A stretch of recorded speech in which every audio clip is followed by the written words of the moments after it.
kita akan bahas tentang mengalahkan ilmu hitam. Apa saudara? Ngomong sama sebelahnya, kamu bukan ilmu hitam. Sebelum saya bertobat, saya diajar ilmu hitam dari nenek saya. Di situ saya mempraktekkan semua kekuatan hitam. Dan secara otomatis tahu rahasia titik kelemahannya. Semua ilmu hitam itu menggunakan kekuatan dunia arwah. Dan bermain di alam bawah sadar. Apa saudara? Alam sadar manusia itu 20%. Alam bawah sadar itu 80%. Makanya ada memori-memori kita zaman dahulu bisa teringat dan terngiang kembali. Kenapa? Karena alam bawah sadar manusia itu 80%. Dan semua kekuatan mistik, kekuatan roh itu masuk ke alam bawah sadar dengan masuk satu pintu, yaitu sugesti. Apa saudara? Apa saudara? Sugesti. Nah, bagaimana cara untuk mengalahkan, menangkal ilmu hitam? Yang pertama, ikutin saya semua. Yang pertama, jangan meyakini, mempercayai mimpi yang berhubungan dengan arwah orang mati yang menentukan nasib, takdir, kematian. Pada waktu ilmu hitam itu dikirim, akan menyamar menjadi orang yang terdekat yang sudah mati. Contohnya jadi ayahnya. Daripada kamu susah di sini, ikut saya lebih bahagia. Dia bangun tidur, yakin arwah ayahnya. Maksimal 40 hari pasti mati. Pada waktu percaya itulah makan nyawanya. Dan semua ilmu hitam kalau dikirim pasti ada tanda bunyinya. Kalau bunyinya di atap rumah, buar, itu adalah ilmu untuk membunuh atau bikin orang jatuh sakit parah. Tapi tidak ada bendanya. Kalau bunyinya seperti pasir yang menyebar. Sekitar pintu depan, pintu belakang atau jendela. Itu jenis ilmu hitam untuk mateni sandang pangan. Bikin bangkrut, bikin sial, atau memecah rumah tangga supaya cerai. Atau untuk bikin orang jadi perawan tua, perjaka tua, expired kadaluarso. Nah, itu kalau yang pasir menyebar. Begitu ada bunyi dor ledakan, pasti akan ada menyamar menjadi orang yang sudah mati. Itu pasti. Kok bisa tahu Pak Daud? Kan dulu praktek. Bagaimana cara masuknya? Melalui sugesti seseorang. Begitu percaya, langsung hantam. Langsung. Atau mimpi rambut rontok, mandi telanjang. Atau buang air besar, tidak habis-habisnya. Wah, bangkrut. Pada waktu dia yakin, itu tanda nasibnya dia. Baru ilmu hitam itu bekerja. Mati sandang pangan, bangkrut. Tapi kalau dia tidak percaya, itu tanda nasibnya dia lolos. Dan kalau dia tidak percaya, itu arwah orang mati lolos. Jadi bagaimana cara mengalahkan ilmu hitam? Jangan mempercayai mimpi yang berhubungan dengan arwah orang mati. Kalau memang ada mimpi yang dari Tuhan, kalau mimpi dari Tuhan, ya dan amin dan pasti terjadi sesuai firman Tuhan dan tidak ada hubungan dengan arwah orang mati. Atau mimpi gigi tanggal 1, wah mati. Sekalipun kau mimpi gigi rontok habis semua, jangan sedih, hanya mimpi. Pak, kalau mimpi ular mematuk kaki, apakah itu jodoh? Bukan, itu kena ilmu pelet. Ular itu lambang iblis, jelas? Jelas? Jadi ingat, kalau saudara supaya tidak kena ilmu hitam, yang nomor 1. Jangan mempercayai mimpi yang berhubungan dengan arwah.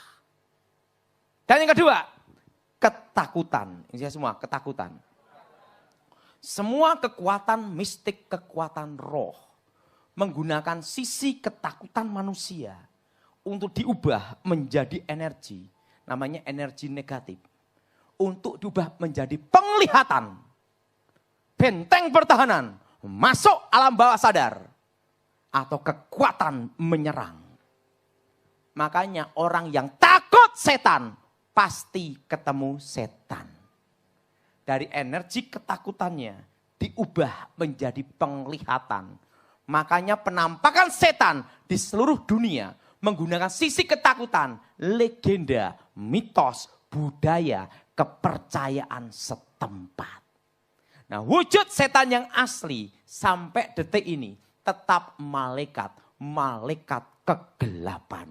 Tetapi dalam penampakannya menggunakan sisi ketakutan untuk diserap energi, untuk diubah menjadi penglihatan. Makanya penampakan setan tergantung kepercayaan setempat. Nah, misalnya di pinggir jalan dipercaya ada kepala terbang. Orang takut lewat situ. Lari. Makanya orang yang takut setan pasti ketemu. Karena dari energi ketakutannya diubah menjadi penglihatan. Nah, wujud setan asli gimana? Tetap malaikat kegelapan. Jelas? Tapi penampakannya mengambil sisi energi ini. Tapi orang yang berani sama setan, mana setannya? Saya tunggu di sini. Sekalipun puluhan tahun di rumah angker pun, dia tidak lihat setan.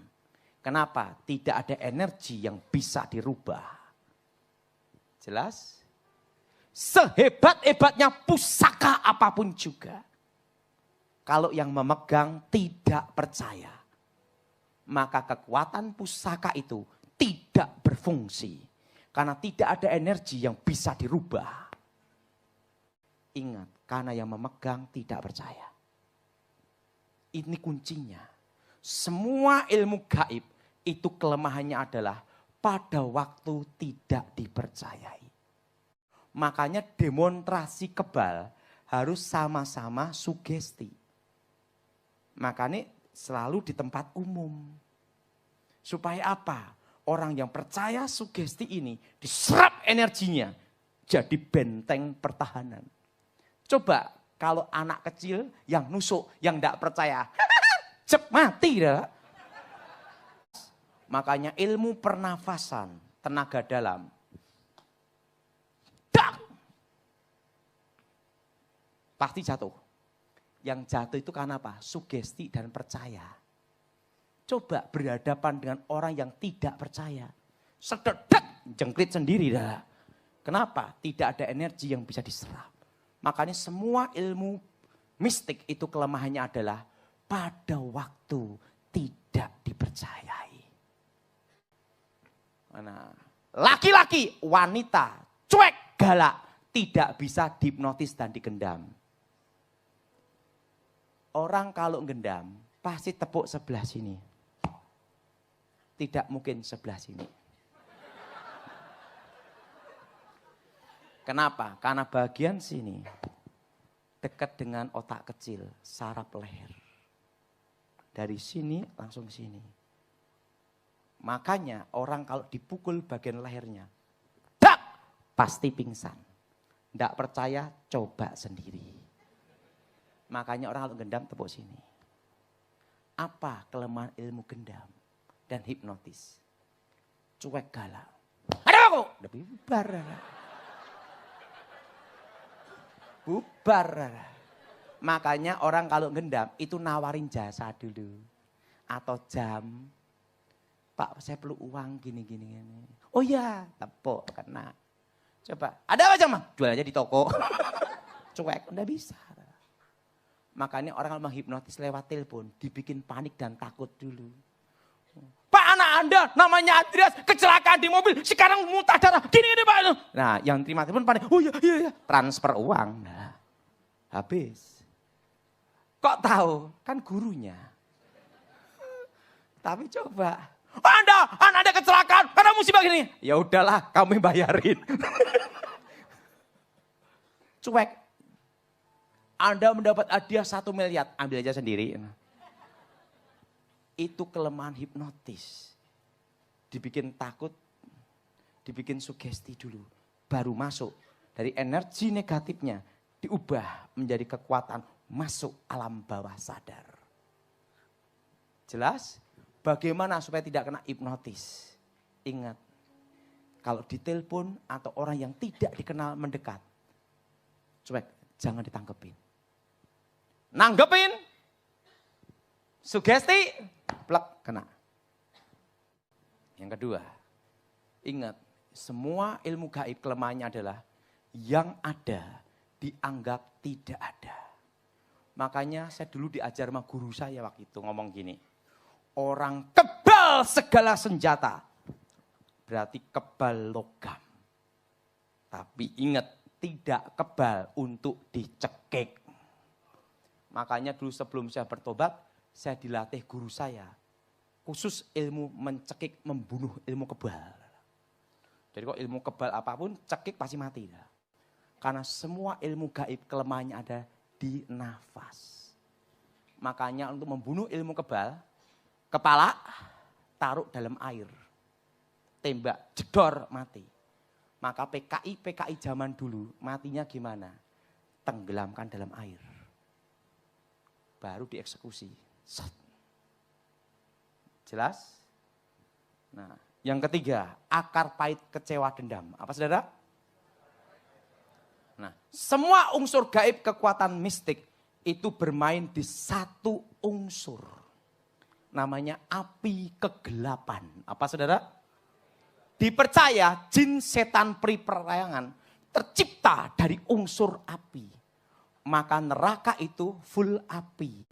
Tapi ingat, Tuhan tidak pernah menciptakan setan. Karena segala awal yang diciptakan Tuhan itu baik. Tuhan menciptakan malaikat, sepertiga malaikat jatuh dalam dosa, jadilah setan. Nah, kalau kita kecewa akar pahit dendam, hati itu kan panas. Itu adalah satu unsur dengan api kegelapan. Makanya saudara, Alkitab berkata, kalau kamu mengampuni, Bapamu pun mengampuni. Kalau kamu tidak mengampuni, Bapamu pun tidak mengampuni. Pengampunan adalah kunci pemulihan. Suami kena guna-guna, istrinya kecewa akar pahit. Dari energi negatif istrinya untuk memperkuat mistik suaminya. Tapi kalau istrinya mengampuni, dihadapi tanpa dendam, tanpa kecewa. Ingat, mobil sebagus apapun, tidak ada bahan bakar, mogok, betul?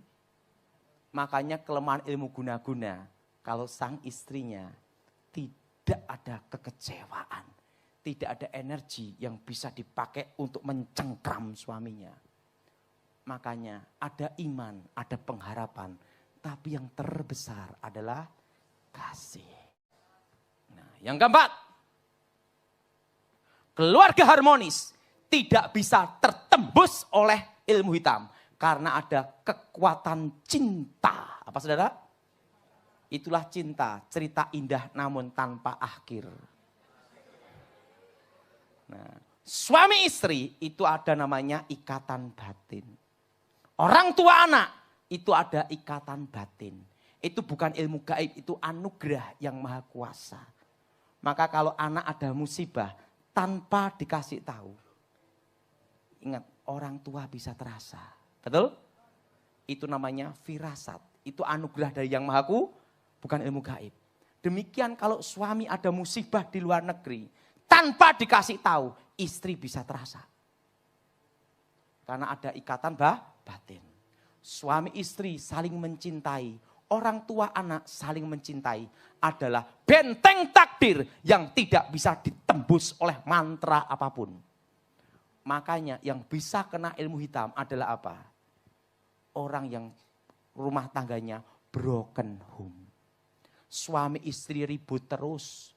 Suami istri berjauhan, jarang komunikasi. Orang tua anak ribut terus, baru bisa dikerjain. Tapi kalau suami istri, orang tua anak saling mencintai, ikatan batin menyatu, itu tidak bisa ditembus oleh ilmu hitam setingkat apapun juga. Itu namanya kekuatan cinta, benteng takdir yang tidak bisa ditembus. Nah, kenapa dukun kalau mau nyantet harus lihat foto, hari dan tanggal. hari dan tanggal supaya tidak salah sasaran. Kenapa foto? Untuk mengenali target.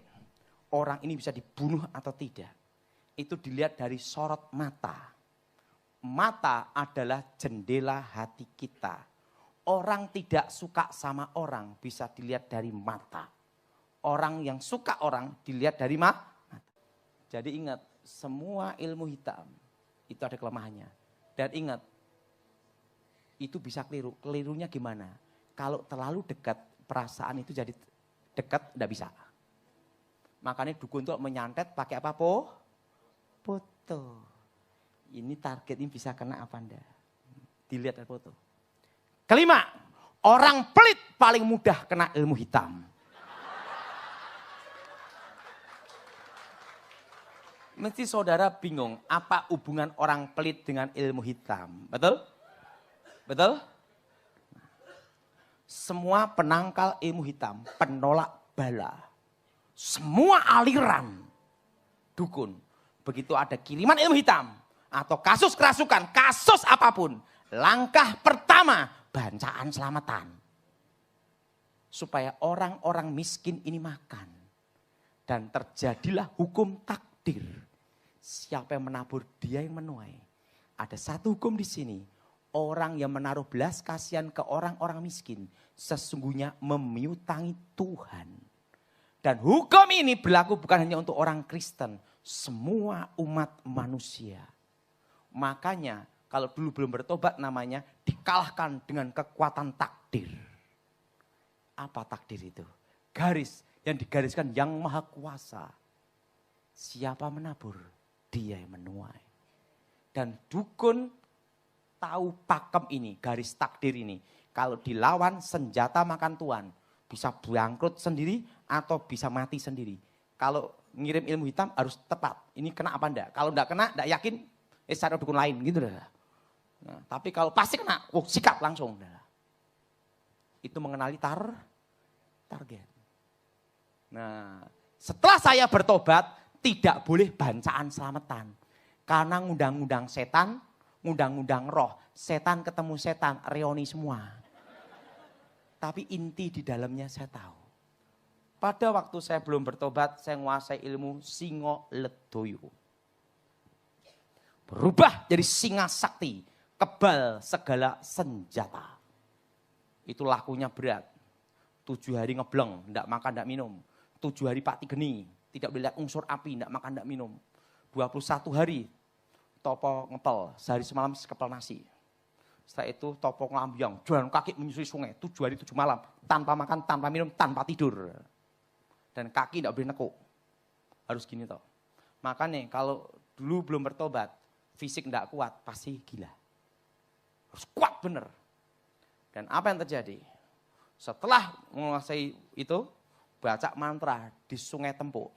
Baca mantra, dek, berubah jadi singa sakti. Kebal segala senjata. Kalau menguasai ilmu Singoledoyo, pasti menguasai ilmu babi ngepet. Saya menguasai ilmu itu. Pantangannya tidak boleh ketemu Manado Batak. Jadi rica-rica. Api tenang, itu pakai minyak teplok api. Kalau apinya gini artinya aman. Kalau goyang-goyang bahaya. Langsung pakai kain hitam baca mantra. Slep. Nguk nguk nguk nguk nguk nguk jadi babi. Nah, ada slogannya. Sedot. Syup. Emas uang cek sedot semua. Langsung ke rumah buka. Ada harta semua. Karena dulu belum bertobat, saya tidak mau ngerampok kecil-kecil tak balikin. Akhirnya saya punya inisiatif, bagaimana ngerampok bank. Maka saya punya pengalaman pahit dan satu bank namanya BRI. Bank Rakyat Indonesia. Habis kan baru belajar, udah berhasil bobol rumah orang. Sekarang coba bobol bank. Api tenang, langsung nguk nguk nguk nguk jadi babi. Bank BRI ada slogan ada sedot mental, sedot mental, sedot mental. Nungging-nungging gagal bobol Bank BRI. maka amanlah nabung di BRI. Saya pulang, nguk sampai rumah. Guru saya ngomong, Ton, baru ngapain kamu? Guru, kenapa aku bobol bank BRI enggak bisa? Guru saya berkata, dari Adam Hawa sampai kamu, enggak ada tuyul babi ngepet bobol bank kecuali kamu. Langsung guru saya ngomong, ini rahasianya, bank tidak bisa dibobol tuyul dan babi ngepet sampai modar ngepotnya. Karena di bank itu uangnya orang pelit dan sosial kumpul jadi satu. Septic box-nya orang pelit, septic box-nya orang sosial kumpul jadi. Oh, jadi ilmu hitam ini kalau orangnya pelit target diterima. Orangnya sosial sak nolong gimana guru? Ngomong aja, cari dukun lain. Ingat. Orang yang suka menolong, suka memberi. Itu adalah penangkal ilmu hitam. Maka di gereja itu, di Alkitab, ada persembahan sulung. Ada kolekte, ada perpuluhan. Saya rasa hari ini kolekte berubah. Waktu mau ngasih, hanya satu pilihan. Mau ngasih atau dibobol babi ngepet. Dan yang terakhir, kalau kita hidup dalam Tuhan, ada kuasa Tuhan. Roh dalam diri kita lebih terang yang menyinari kegelapan. Ingat saudara, semua unsur mistik apapun, kelemahannya ada satu. Pada waktu tidak dipercayai. Kenapa Belanda bisa menjajah 350 tahun? Karena mereka tidak percaya. Jelas? Nah, mulai hari ini jangan pelit-pelit. Ngomong sebelahnya, ingat babi ngepet. Mari kita bangkit berdiri saat ini.